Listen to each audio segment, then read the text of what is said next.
Mi hermana fingió una convulsión para arruinar mi graduación, así que hice lo mismo en su boda. Yo tenía 7 años cuando entendí, sin que nadie me lo explicara, que había pasado a segundo plano en mi propia casa.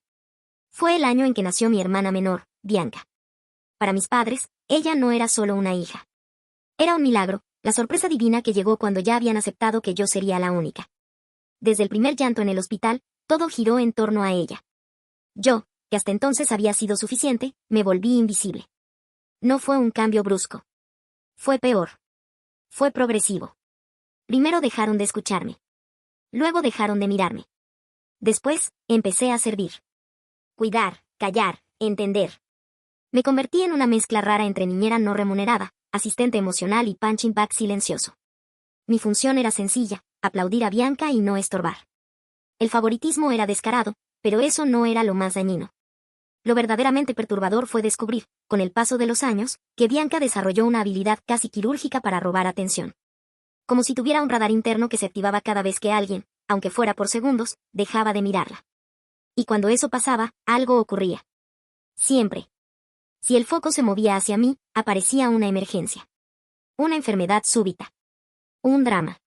Una tragedia improvisada. Lo entendí del todo el día que cumplí 12 años.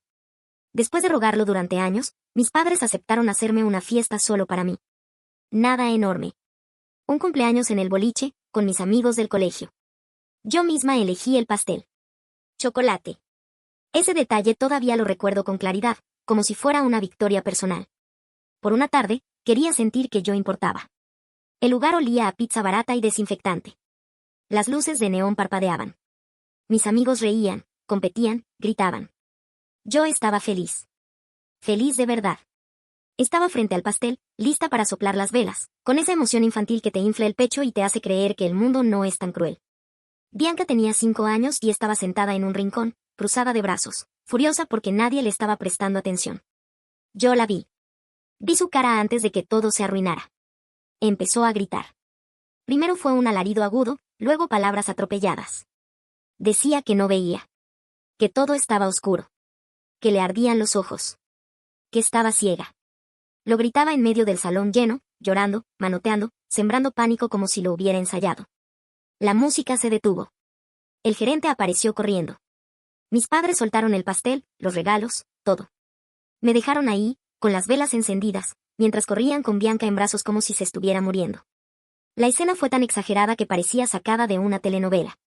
Yo me quedé parada, sin saber qué hacer, mientras una tía que apenas me conocía se encargaba de despedir a mis amigos antes de tiempo y llevarme a casa.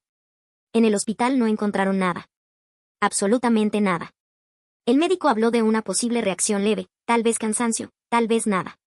Y, curiosamente, apenas llegamos a casa y Bianca estuvo instalada en la cama con helado, mimos y dibujos animados. Su visión volvió por completo. Milagro consumado. Nadie pidió disculpas. Cuando intenté llorar en mi cuarto, mi mamá me dijo que estaba siendo egoísta. Que mi hermana había pasado un susto terrible. Que cómo se me ocurría pensar en mi cumpleaños cuando Bianca casi había perdido la vista. Ese fue el día en que aprendí que mis emociones no importaban. Que mis momentos podían ser sacrificados sin culpa. Que Bianca siempre iba primero. Y no fue un episodio aislado. Fue el patrón. En cada presentación escolar donde yo tenía un solo, Bianca tenía una crisis de asma. Ella no tiene asma. En cada competencia que yo ganaba, Bianca se torcía algo. En cada momento en que yo brillaba un poco, Bianca se apagaba, solo para obligar a todos a correr hacia ella. Yo crecí así. Aprendiendo a minimizarme. A no esperar nada. A celebrar en silencio. A asumir que, si algo bueno me pasaba, iba a durar poco. Y todavía no sabía que lo peor estaba guardado para cuando, por primera vez en mi vida, yo realmente tenía algo grande que celebrar. La adolescencia no trajo alivio. Solo confirmó lo que ya era evidente. Cada logro mío venía acompañado de una urgencia médica de Bianca. Era casi matemático. Si yo tenía un momento de atención, ella necesitaba uno más grande. Más ruidoso. Más alarmante. Mis padres ya no lo cuestionaban. Reaccionaban por reflejo. Bianca lloraba, ellos corrían. Yo quedaba atrás. Cuando entré a la universidad, lo hice sabiendo que no podía contar con ellos. No económicamente, no emocionalmente. Todo el dinero familiar parecía evaporarse en actividades que Bianca abandonaba al poco tiempo. Ballet, teatro, equitación, piano, tenis. Todo duraba hasta que requería esfuerzo real. Yo estudiaba de madrugada, con una lámpara tenue para no despertarla. Trabajé en 2 empleos de medio tiempo. Serví mesas. Limpié oficinas.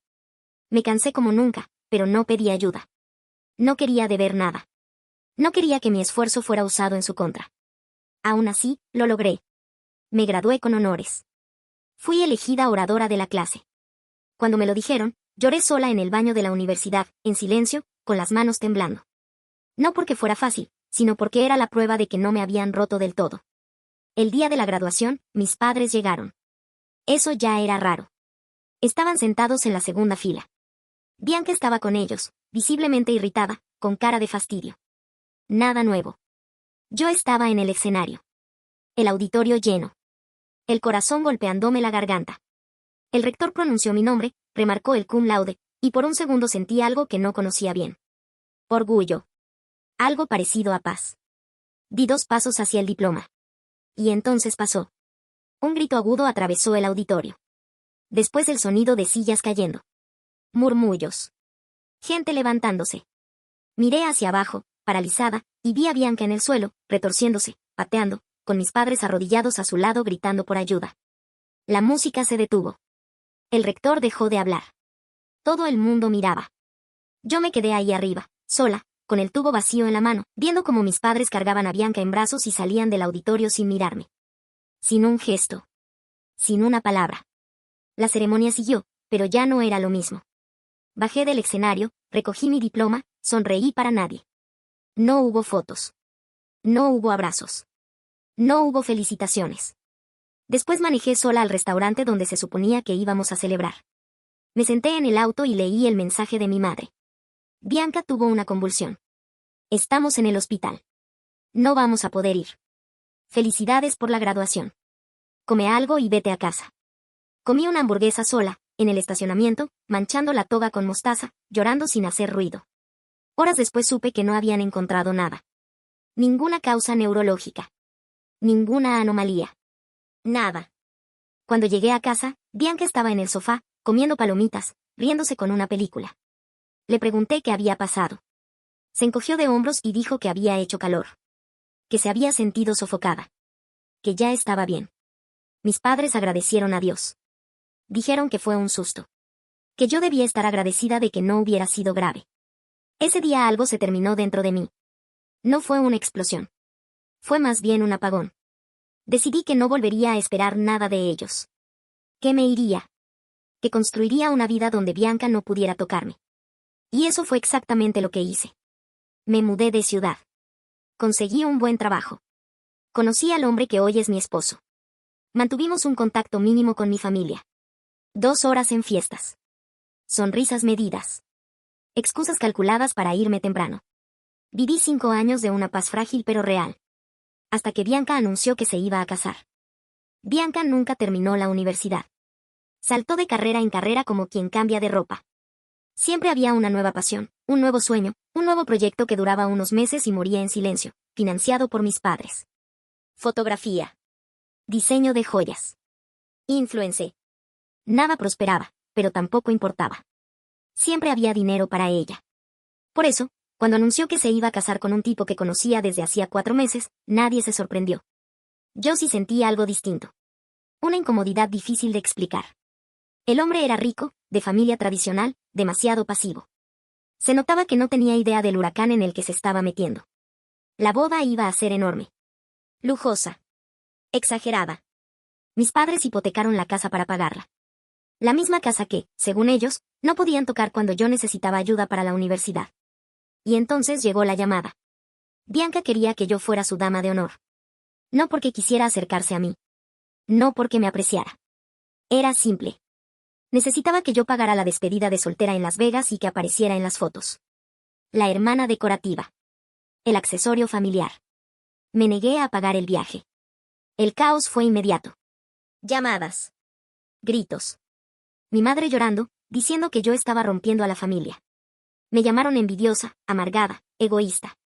En un momento de cansancio puro, acepté ir a la boda. No por ella. Por mis padres. Por evitar que aparecieran en mi edificio armando un espectáculo. Los meses siguientes fueron un infierno. Bianca se convirtió en una novia insoportable. Me llamaba de madrugada para quejarse de detalles absurdos. Exigió que bajara de peso para verme mejor en las fotos. Criticó mi cabello, mi piel, mi boda. Dijo que la mía había sido simple, rústica, casi triste, comparada con la grandeza de la suya. Yo aguanté. Callé. Sonreí. Me tragué cada comentario. Hasta la cena de ensayo. Fui al baño y, al salir, escuché su voz desde el balcón. Estaba al teléfono con una amiga. Reía. Una risa burlona, cruel. Me quedé quieta, sin hacer ruido. Hablaba de mi graduación. Contó, entre risas, cómo había fingido aquel desmayo. Dijo que estaba aburrida, que hacía calor, que no soportaba verme recibir atención. Que fue la mejor actuación de su vida. Que mis padres ni sospecharon. Que mi cara en el escenario no tuvo precio. Sentí algo romperse. No fue tristeza. Fue claridad. No había sido una exageración mía. No había sido una coincidencia. Fue intencional. Frío. Calculado. Ahí, sola en el pasillo, con las manos temblando, entendí que no iba a haber perdón. Ni charla. Ni cierre sano. Solo una decisión. Si ese era su juego, yo sabía exactamente cómo jugarlo. Las noches siguientes investigué.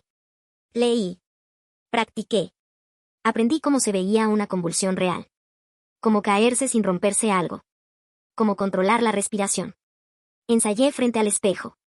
Me preparé con una calma que incluso a mí me asustó. No iba a ser un drama. Iba a hacer el drama. El día de la boda llegó. Todo era excesivo. Flores carísimas. Música en vivo. Bianca parecía una princesa intocable. Trataba mal a los camareros. Mandaba a todos. Disfrutaba cada segundo. Yo me comporté perfecto. Sonrisa ensayada. Silencio obediente. Esperé. Esperé la ceremonia. El cóctel. La cena. Los bailes. Esperé hasta el momento exacto. Los discursos. Mi padre habló de Bianca como si fuera un ángel. El novio dijo algo genérico. Y entonces ella tomó el micrófono. Las luces bajaron. El salón quedó en silencio.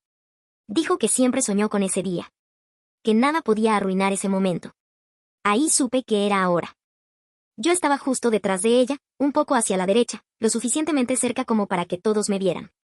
Sostenía una copa de champán. Empecé a temblar la mano. Dejé que la copa se me resbalara.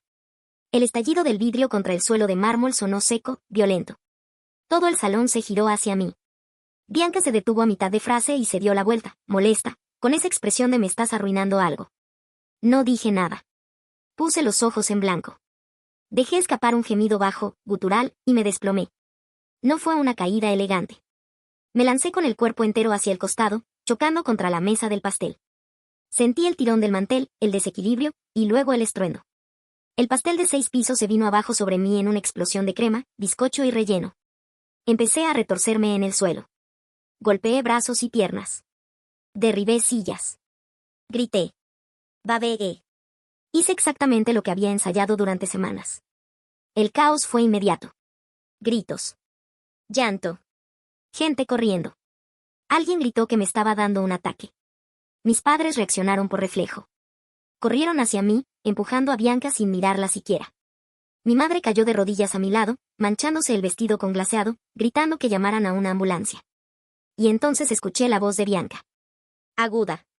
Furiosa. Desesperada. Gritaba que yo estaba fingiendo. Que estaba arruinando su boda. Que miraran el pastel, que miraran su vestido. Esa reacción fue su sentencia. Ver a la novia gritando por su fiesta mientras su hermana convulsionaba en el suelo hizo que todo el salón se volviera contra ella. Mi padre le gritó que se callara. Nunca antes le había hablado así. Yo seguí convulsionando un poco más y luego me quedé inmóvil, fingiendo confusión, respirando lento. Cuando llegaron los paramédicos, nadie estaba celebrando nada. El ambiente estaba muerto. Me subieron a la camilla. Mientras me sacaban del salón, pasé junto a Bianca. Estaba destrozada. El maquillaje corrido. El vestido manchado. El novio avergonzado. La miré. Sonreí apenas. Le guiñé un ojo. Ella gritó que lo había visto. Nadie le creyó. En el hospital no encontraron nada. Dije que estaba bajo estrés. Que solo quería que su día fuera perfecto. El médico habló de colapso nervioso. Me dieron de alta. Mis padres estaban devastados. Culposos. Preocupados por mí como nunca antes. Bianca apareció furiosa, lista para acosarme, pero mi esposo se interpuso. Le dijo que estaba enferma. Que solo le importaba el pastel. Mis padres lo apoyaron. La mandaron a callar. La luna de miel se canceló. El matrimonio no duró. La familia empezó a verla como lo que siempre fue. Yo recibí flores. Mensajes. Cariño tardío. Nunca confesé a mis padres. Un año después, en Navidad, Bianca intentó humillarme otra vez. Me acerqué a su oído y le susurré que, si decía una palabra, me daría otra convulsión ahí mismo. Se quedó muda. Hoy vivo lejos. En paz. Con mi esposo y mis hijos. Mantengo distancia. Y cuando veo las fotos de aquella boda, con Bianca destruida al fondo y yo saliendo en camilla, siento algo que nunca sentí antes. Justicia. No fue perdón. Fue equilibrio. No olvides dejar tu opinión en los comentarios, dejar tu like y compartir este video.